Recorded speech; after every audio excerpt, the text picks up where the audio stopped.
these things like that. Let's go on and hear from Juan, a Republican in Tampa, Florida. Hi, Juan. Hey, hello. Good morning.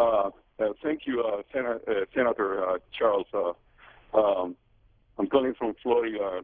You guys are doing a good job, but the president, his priority was the health care. The majority, over 60% of the people, do not want the health care as it is with Obamacare. We're against it. Not only Republicans, but Democrats. Why we have to pay for somebody's health care? If I'm working, why I gotta pay for somebody else's health care? Also, talking about these priorities, the president doesn't have no priority. He doesn't even have the budget. He hasn't submitted a budget in how many months? So submitting a budget and also the health care, the debate over the health care law. Well, of course, that issue is going to be decided on the November 6th election. If the president is reelected, the health care is going to go on as it was passed in 2009 and is now law, and it's been upheld by the Supreme Court, as most of it being constitutional.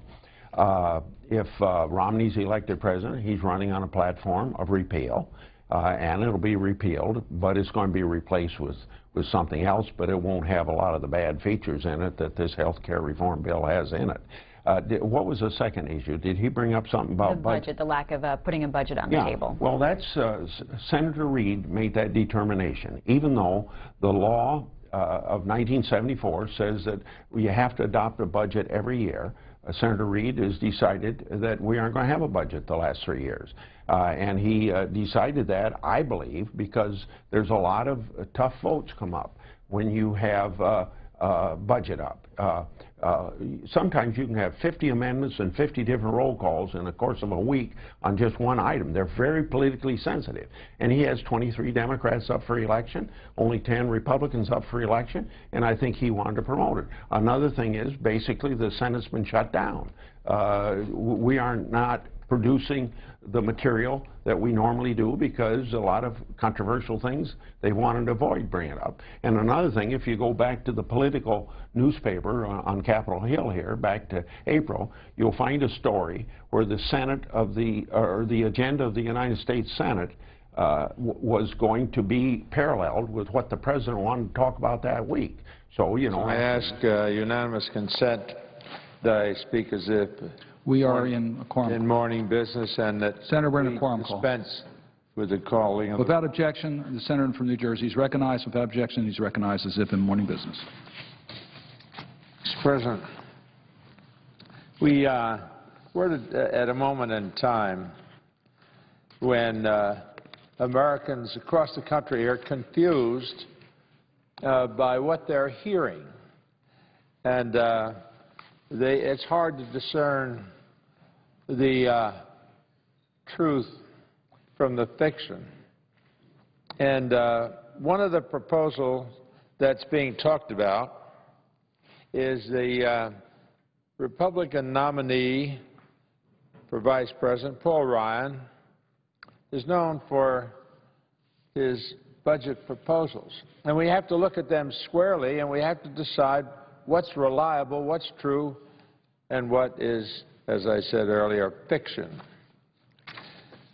Those proposals cut taxes for the rich, raise taxes on the middle class, while abandoning the sick, the poor, and our children. The Ryan budget can only be good for one very small group of Americans, the wealthiest among us. And I was one of those fortunate people to succeed in business, succeed in a way that would have been impossible to dream about when I was growing up in a poor family. But I was helped by the United States, by our country, by the government, for my service in the military during the war, the big war. So, and I'll talk about that in a moment. But in our democracy, every person gets one vote. And so what do you do as a candidate for national office when your vision for the country is good for the few and bad for the many? You can pretend it's good for everybody. You can say it will benefit all Americans. In short, you can substitute fiction for truth. This approach was on brilliant display at the Republican convention when Paul Ryan claimed that the Republican plan would help the middle class, the help that, frankly, we believe would take us downhill instead of Operation Uplift. But an article on Fox News website described his convention speech as, and here I quote, an apparent attempt to set the world record for the greatest number of blatant lies and misrepresentations slipped into a single political speech. Fox conservative communications organization. Maybe that's why they called him Lion Ryan. His speech in Tampa was just the most public and extreme example of the smokescreen that he's been blowing around here for a long time.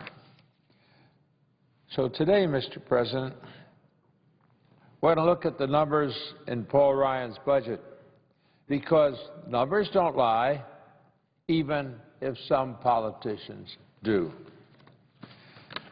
Now, it's obvious that Paul Ryan doesn't want you to see the specific programs that he cut, but let's look at the devastating consequences if his cuts were distributed evenly. Under the Ryan budget, 200,000 preschool children would be kicked out of the Head Start rolls in 2014. And we have a chart here that clearly says it. Now, imagine slashing funding for a program designed to help children how to learn. In our country today, in many situations, that children don't have parental advice or encouragement to learn. Head Start is a terrific program, because in Head Start, these children learn that learning is fun, so that when they enter school, they're ready to accept learning. They look at it as something that will be interesting and pleasant and worth doing. These cuts are short-sighted, and they're cruel, and they'll only harm America's future. As much as $115 billion could be cut from education funding over the next decade if we follow the Ryan budget. Now, with less support and rising costs for higher education, young people would be forced to take on more debt in order to attend college. And if you talk to college students today, you'll learn how tough it is, so that when you graduate college, you may have a debt of $50,000 or $100,000. And here, they want the average college student to take on more. It's an outrage. So why would anyone put obstacles in front of young people seeking an education? Only if it would do them personally some good. They're not concerned about those who want to learn or how they emerge into our society. But if you have something that you'd like to tack on to yourself, then maybe a step like that is something you would do. Now, I never would have been able to attend Columbia University without government help from the GI Bill. When we came home from World War II, this country invested in us, and that investment helped create the greatest generation and decades of prosperity. The GI Bill enabled me to co-found one of America's most successful companies, ADP. And that company today employs over 50,000 people in more than 23 countries. But instead of offering a helping hand to this generation of students, the Ryan proposal closes the doors in their faces. Under the Ryan budget, government investments in science, technology, and medical research could also be shortchanged, cut by more than $100 billion over the next 10 years. Medical research funding alone could take a hit of nearly $6 billion by 2014. And this would delay research on new treatments for diseases like cancer, childhood asthma, and juvenile diabetes. All of these things would start to fall by the wayside.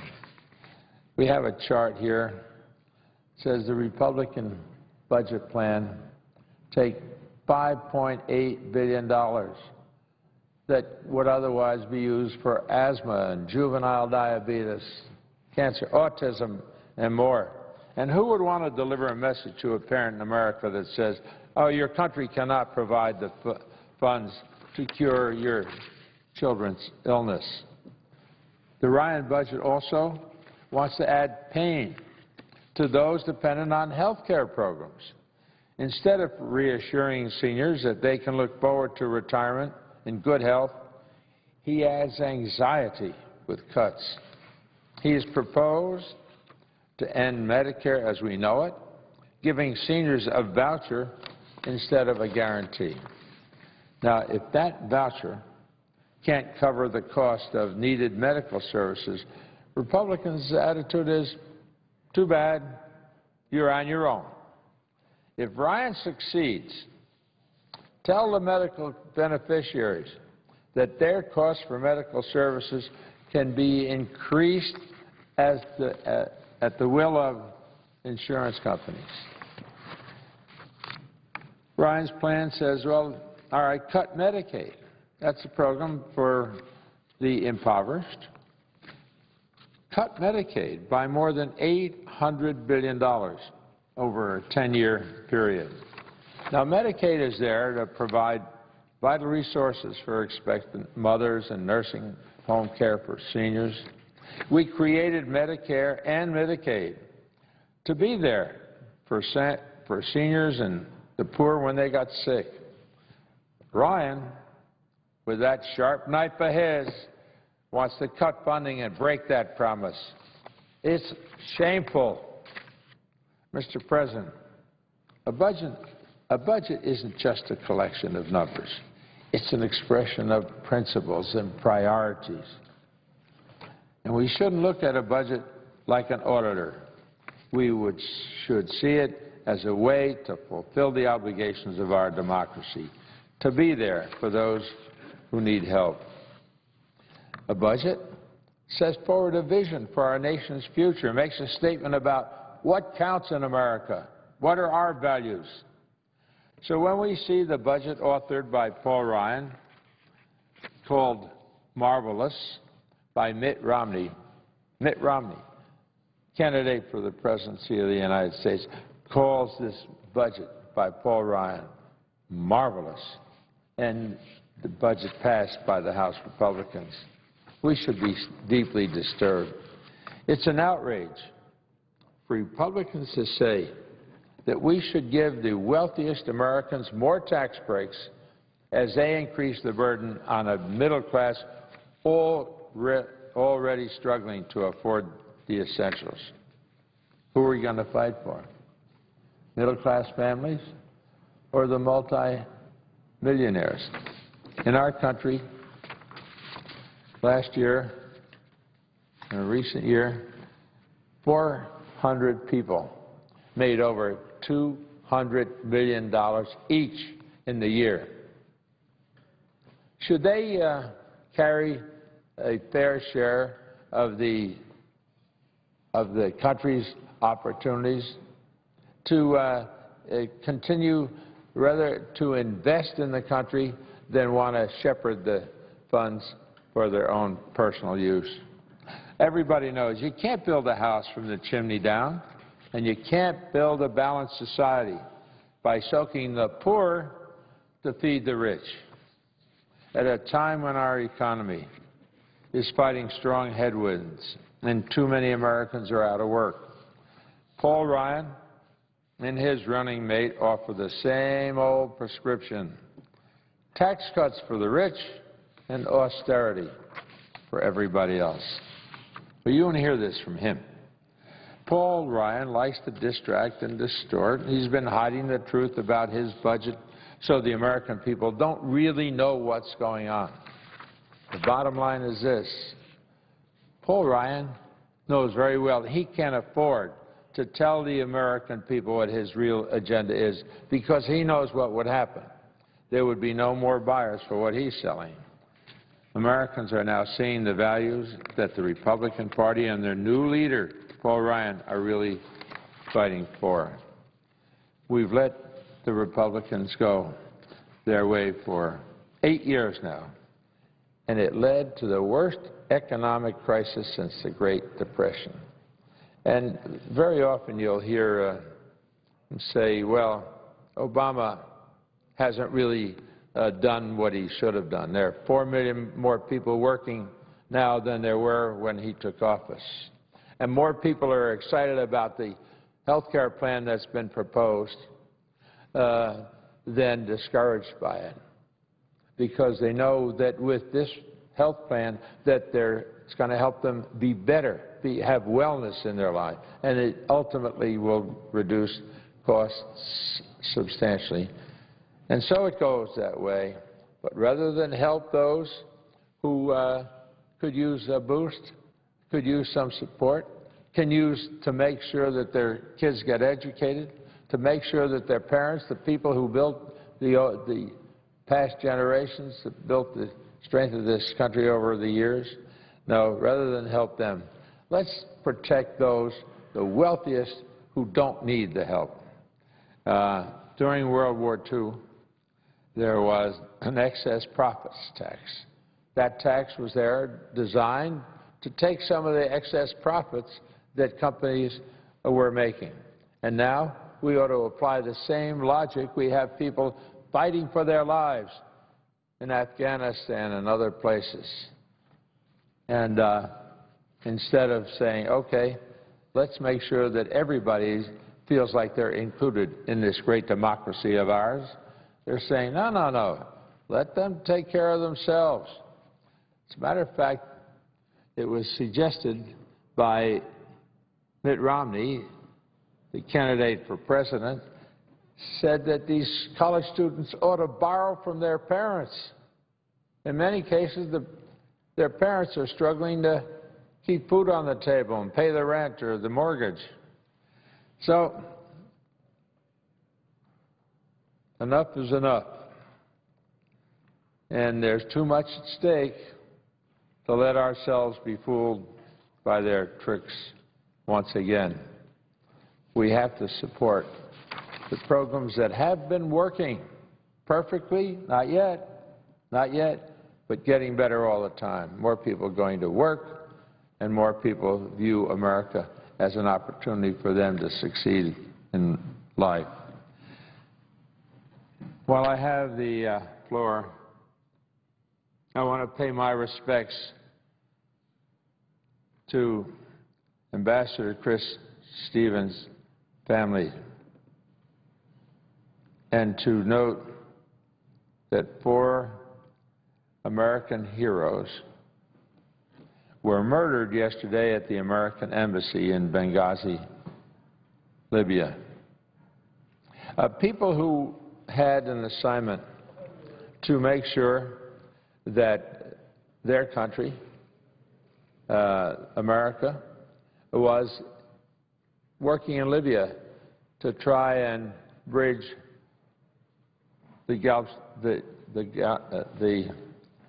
gaps that might exist. And it's a terrible, terrible thing that happened. So we all have to note our sorrow. And my deepest condolences are with their families, their friends, and loved ones as they mourn the loss of these patriots. This is a tragedy about which all Americans are deeply saddened. With that, Mr. President, I yield the floor and notice the absence of a quorum. The clerk will call the roll of the Senate. Mr. Akaka.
Congressman Tim Ryan, Democrat of Ohio. He represents the 17th District. Thank you for being here this morning. Thank you.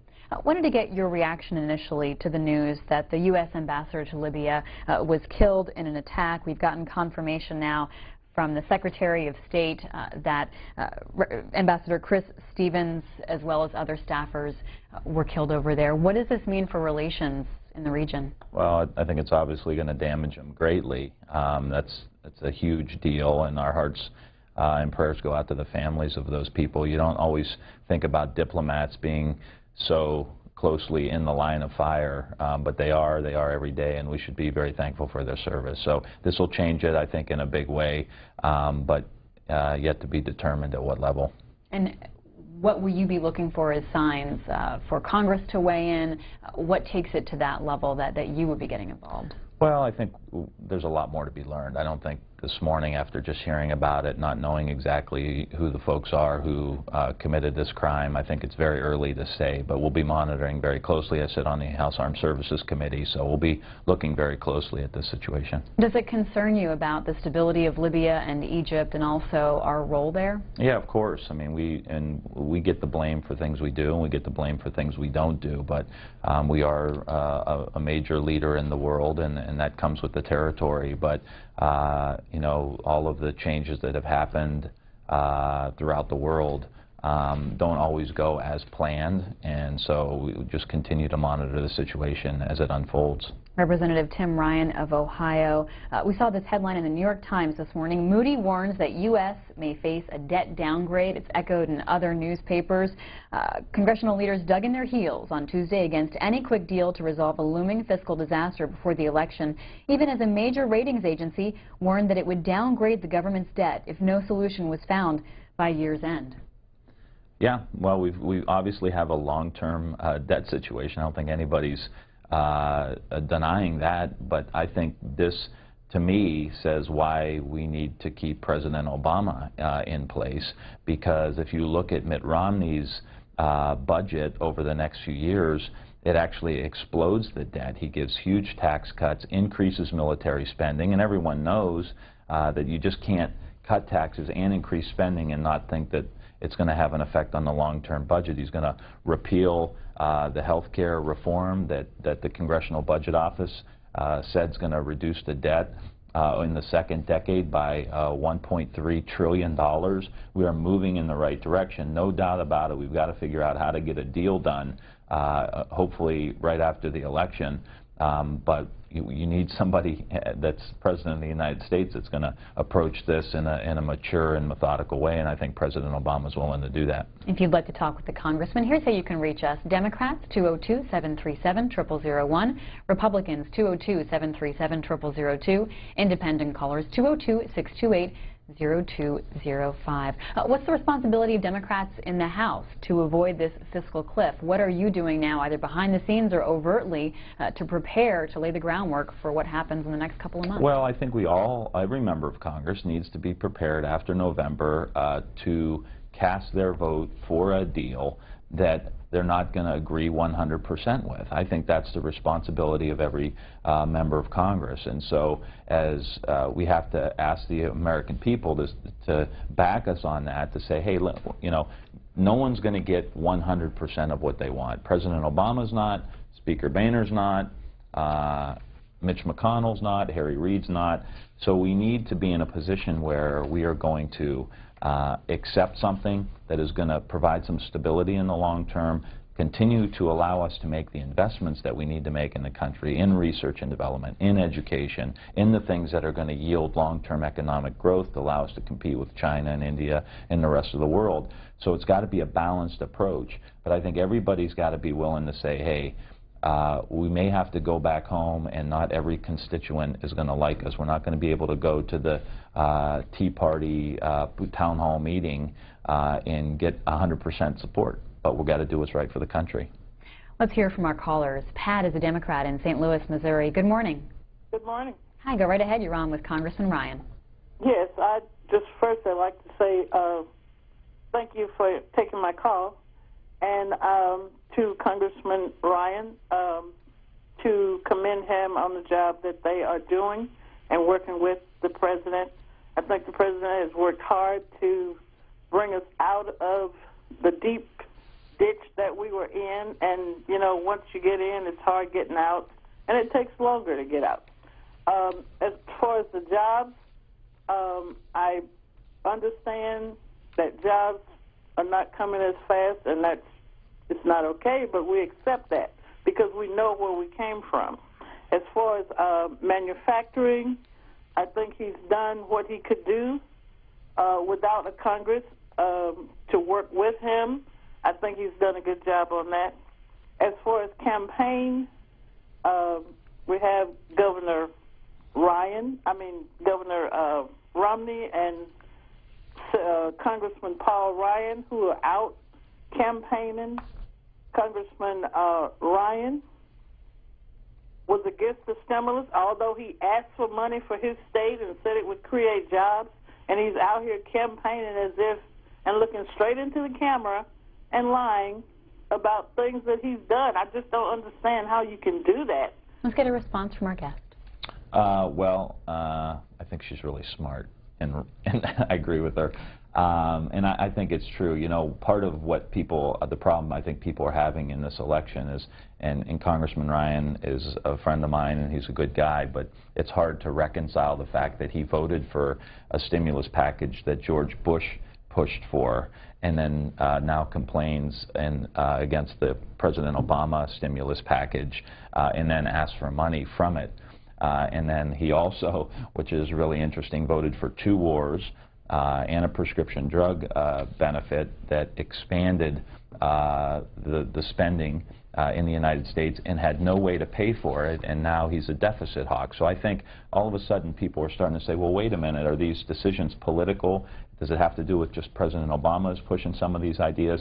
There needs to be a level of consistency, and I think President Obama, when you look at Ohio, for example, has done a good job. We have one of the lowest unemployment rates in the country. It's in part because of the auto rescue package. I have a auto plant, General Motors auto plant in my district that has 4,500 jobs, an entire supply chain tied to the plant. They make the Chevy Cruze, which is selling like hotcakes around the world, and it's been a huge boom for my congressional district. He's also put tariffs on Chinese steel that was coming in, getting dumped in our country. President Obama put a tariff on. Because of that, we got a $650 million investment in a new steel mill in Youngstown and Girard, Ohio, which has employed over the past year 700-800 building trades, construction trades who've been building it, 350 full-time jobs, plus the supply chain.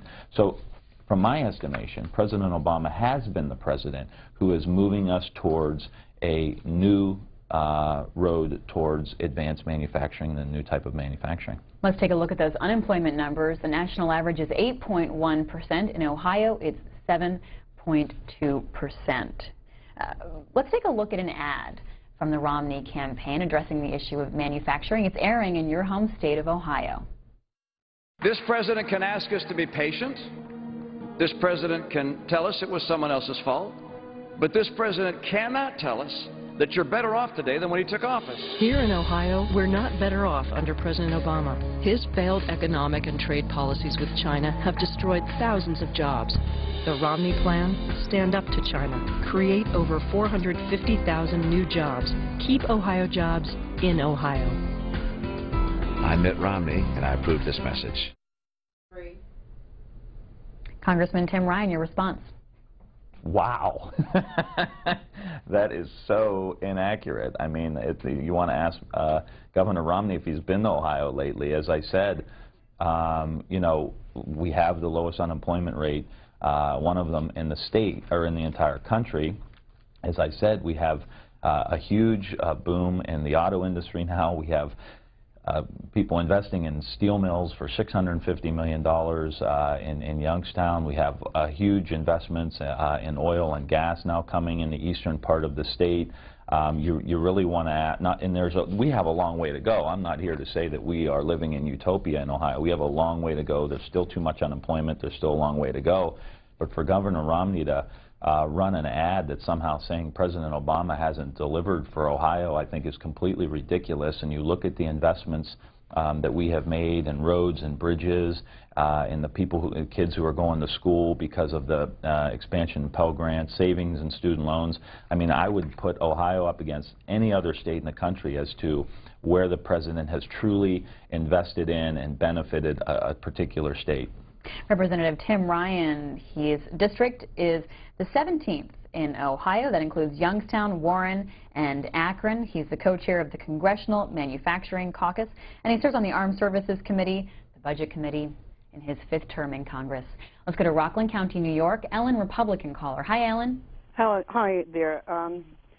Congressman Ryan, I was wondering, are you as a Democrat proud of the fact that during the last administration of President Clinton, he, with an executive pen, stopped the military from being able to vote on where they were stationed?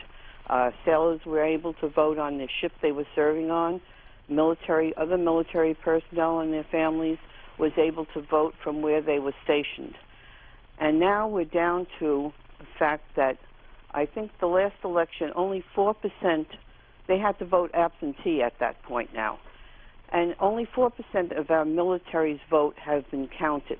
And that's something that was done because of Democrats being afraid of military votes, because the majority, statistically, are Republicans.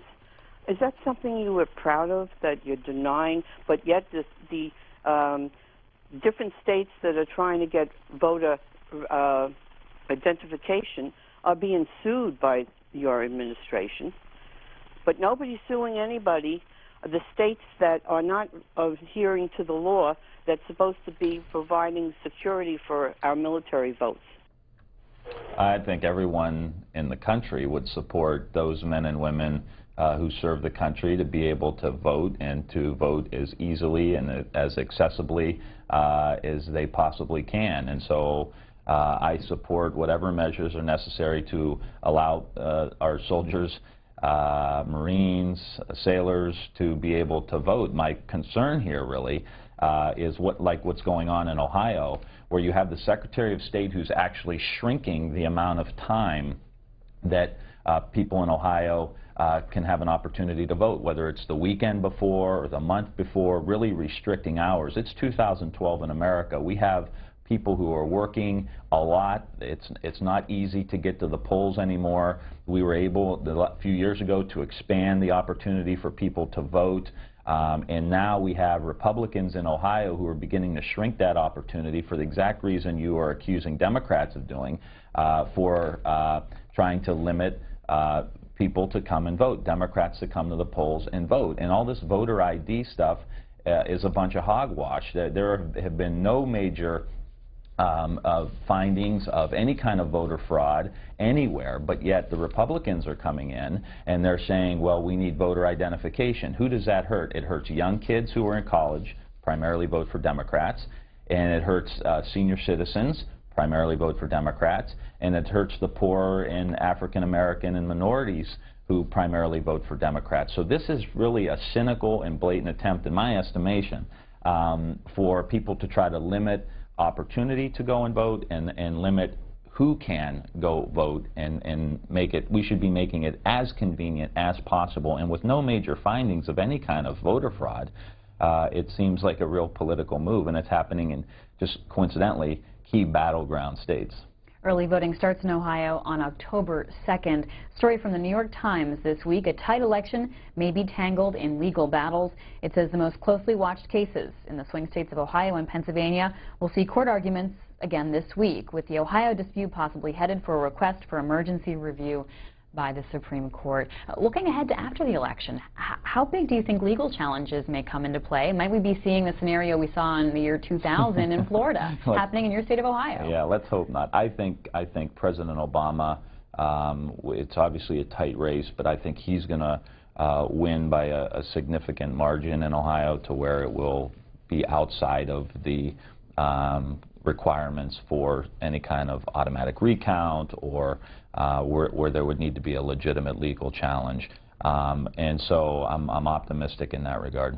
Let's hear from Mary, an independent caller in Yorktown, Virginia. Hi, Mary.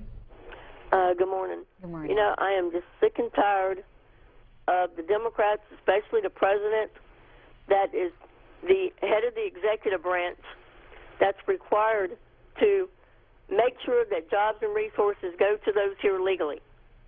You've got 7 million illegals still working jobs, are unemployed, are homeless, can't put food on the table. Yes, I have compassion for the illegals here, but we've got people all over the world that want to come here to work. There is no way that we can employ everybody. You have to make sure that those here that are working are legally authorized to do it. Otherwise, we're going to continue paying billions of dollars to try to keep people afloat, and it's not going to work. We're deep in debt. And don't tell me that there's no voter fraud. Have you been living under a rock? No, quite the opposite, actually.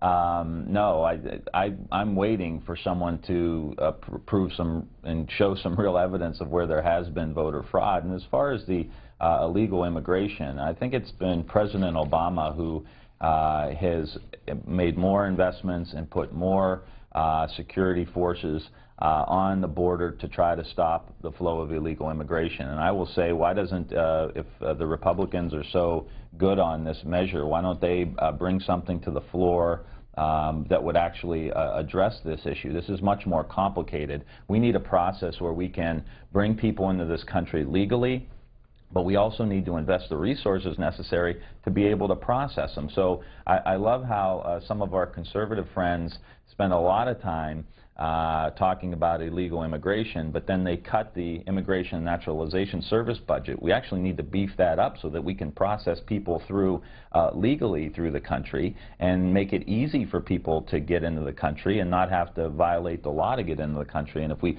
it falls into this narrative where everything the government does is bad. There are certain there is a certain role that the government has to play, and one of those is make investments so that we can bring people in here legally, especially these young students who come to our country and study here, go to our schools, get our education, learn from our teachers, do research here, and then they graduate from the school, and we send them back to the country that they came from to compete against America. We should be making sure that those people have an opportunity to stay here in America, create value here in America, create wealth in America, and create jobs here in America to hire Americans.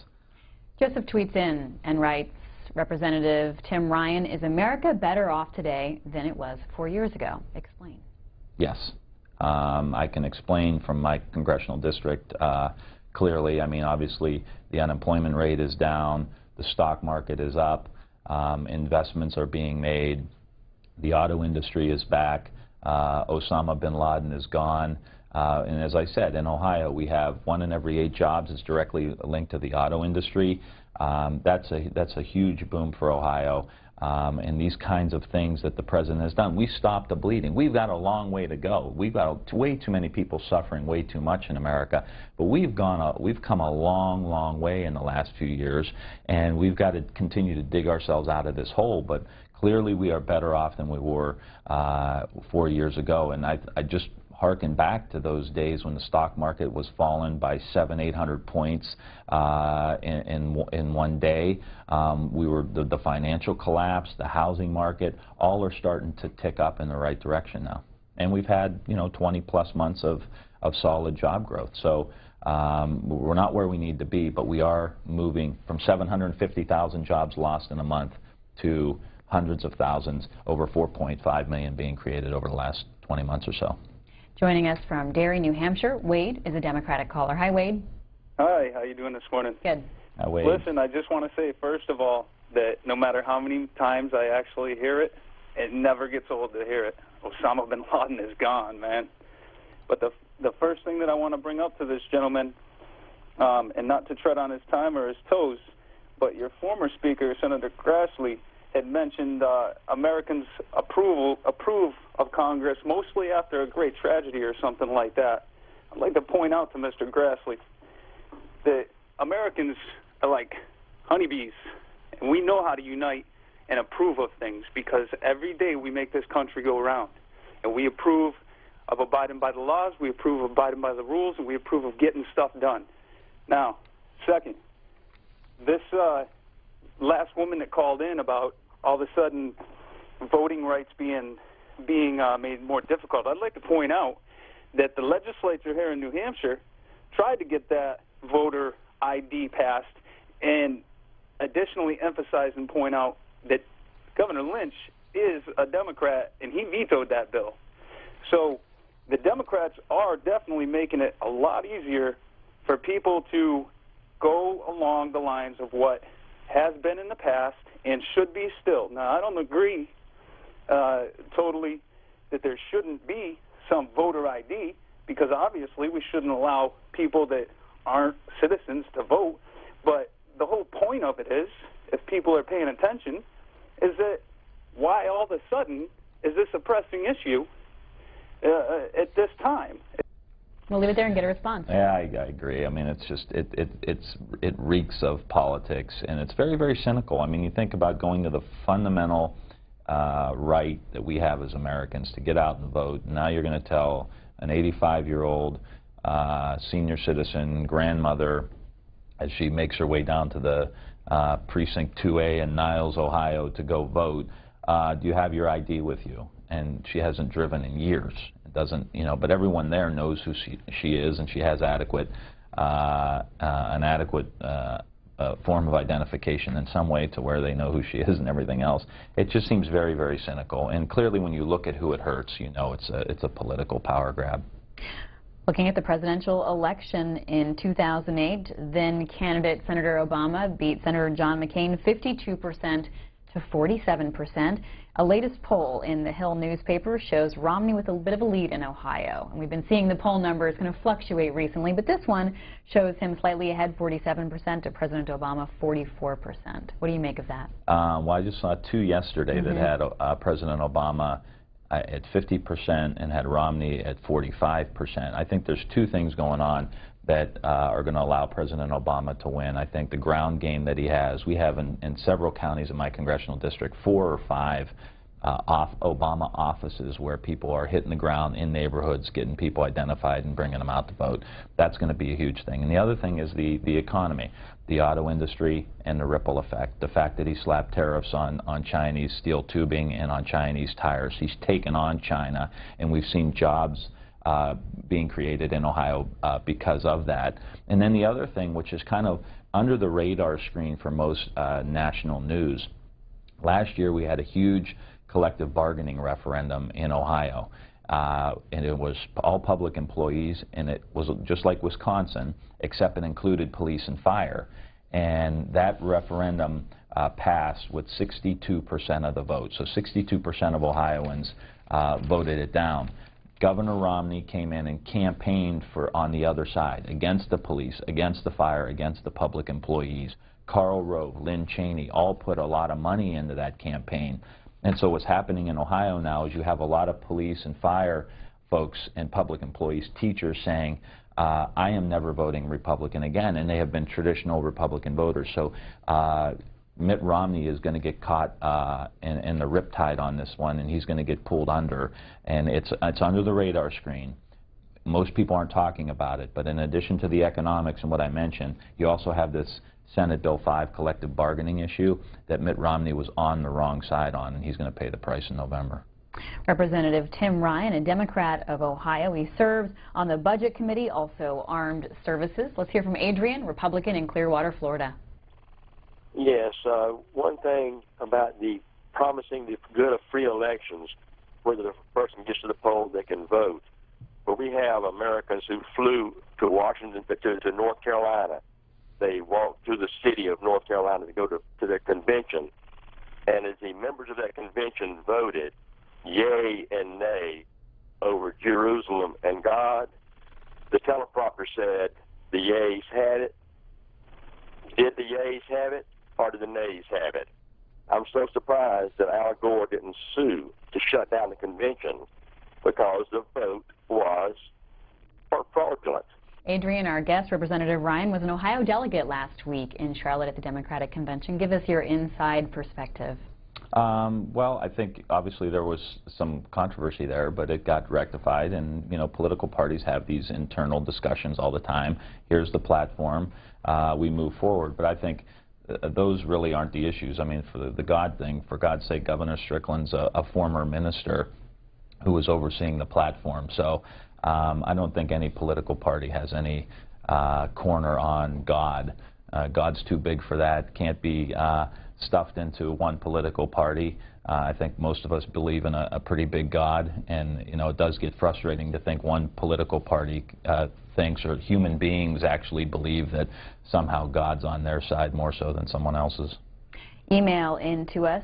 With this boom in the auto industry, when will the people get back their investment? Well, they're starting to.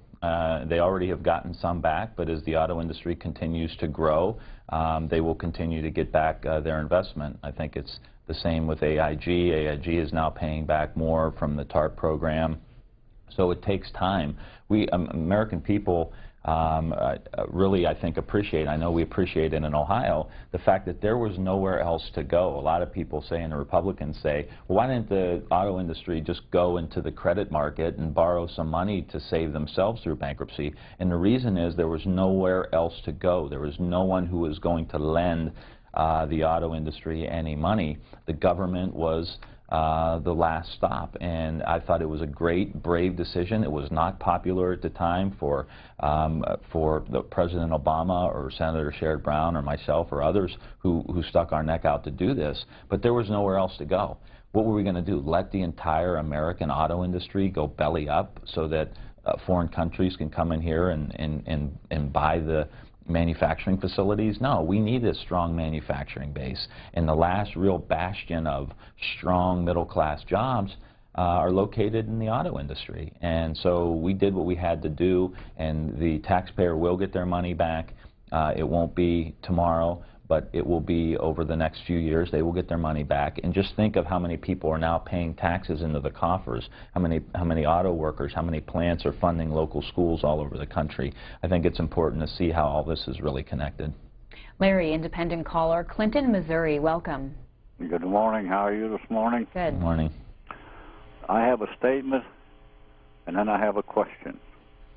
The statement is that we are $6 trillion more in debt than when this president went in, and all he's done is taking our money and flushing it down the stool.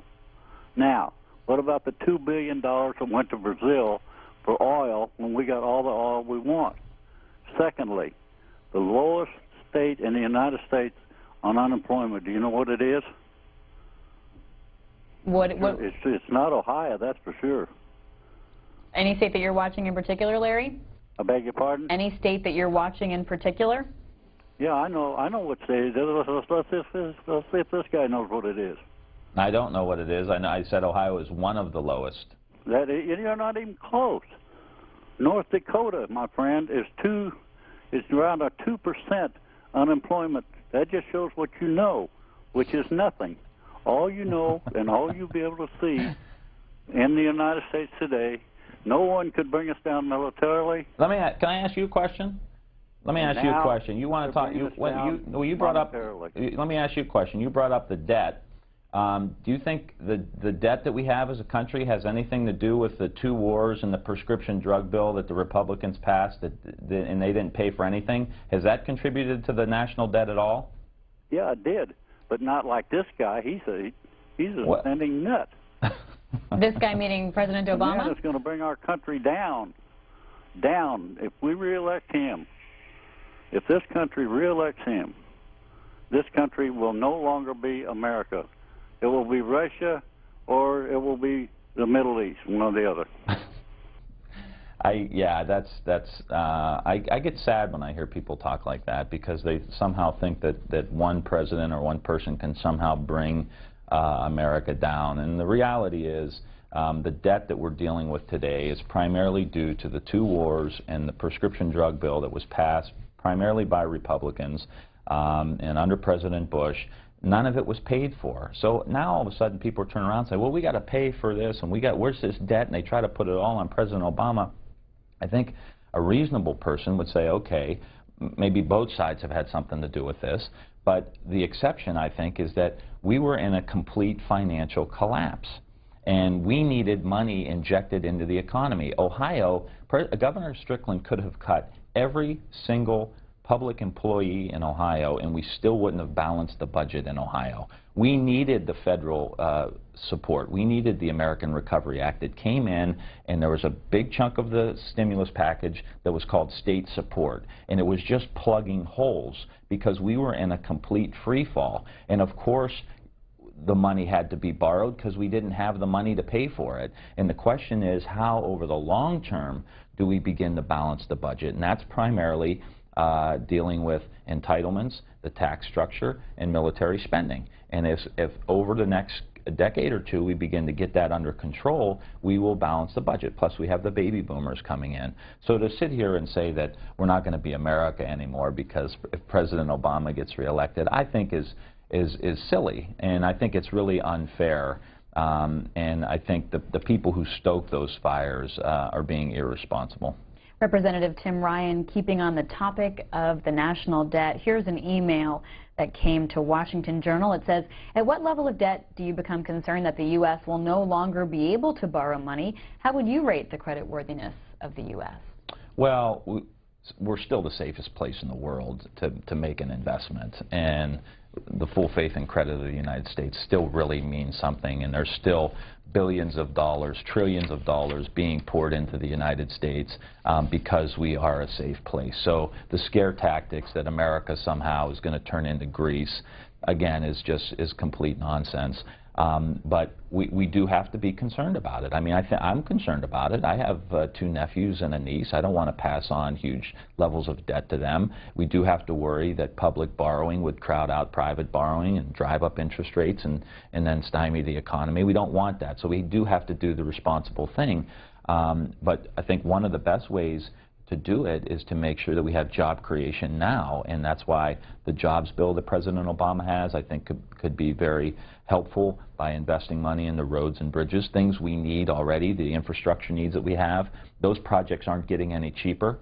The ability to borrow money and make the investments isn't going to get any better. Now's the time to do it, and we have high unemployment in the construction trade. So it's a twofer, get people back to work, and then over the long term, like the Simpson-Bowles Commission has said, even the Simpson-Bowles Commission has said, we don't want to cut spending in the short term because that will affect the fragile recovery that we have. But over the long term, we do need to get our house in order. And I'm supportive of that and willing to support, you know, a modest, moderate, balanced approach that also asks the top 1% to kick in their fair share as well and not raise taxes on the middle class. We'll take a look at the national debt clock. Our debt surpassed the $16 trillion mark recently. As I read the story from NBC News, House Speaker Boehner not confident at all the fiscal cliff can be avoided. The story says the Speaker said he's not confident at all that Congress can reach a deal with President Obama to avoid the effects of the so-called fiscal cliff before January. Yeah. Do you have any comment on that? We touched on it earlier, yeah. but does this House Speaker coming out and saying that lower your expectations for a deal being struck? Well, it is concerning, and I think part of it is I think the Speaker knows, as all 10 presidential candidates said on the stage, Republican presidential candidates say, they were asked, if you have a deal where there's $1 in tax revenue versus $10 in spending cuts, would you vote for that deal? And every one of them across the board said no. So I think what Speaker Boehner is saying there is that he knows he can't go to the Tea Party caucus with any reasonable deal that also asks Warren Buffett and people making more than $1 million a year to kick in. He knows that he can't do that, and I think it's very worrisome to him. Matt shares his opinion on Twitter and says, when will America lose the ability to borrow money? Not for a long, long time. And he looks at the percentage of GDP, the debt as percentage of GDP, and what it was like back in World War II versus now. We'll hear from Rudy, a Democratic caller in Sun City, California. Good morning, Rudy. Good morning. Mr. Ryan, I'm a $40,000 a year man, and federal taxes I had taken out about $3,000. I got a return of $600. I don't mind paying the money. It's just the fact that we just need to do right with it. And I think everybody should chip in, and, you know, I don't want to say it, but sometimes we get a little greedy. And since you're in the position that you are in, just do it right. Get everything done right, even if we have to go with a fiscal cliff. Okay, thank you, Mr. Ryan. Is there value in going over the fiscal cliff? No, I don't think. I think it's really, really dangerous. I think it could send our economy into a tailspin. I think given the fact that Europe is still having huge problems, the fact that many people are reporting that Germany will end up in a recession by the end of this year is really going to damage our ability to export. And I think, so it's already very fragile, and I think if on top of that you throw huge cuts, 9–10% across the board for military and everything else, you are going to see our economy go back into a tailspin. Jessica is in Diamond, Ohio, Republicans line. Good morning. Yes, hello. Senator Lieberman and Senator Graham from South Carolina.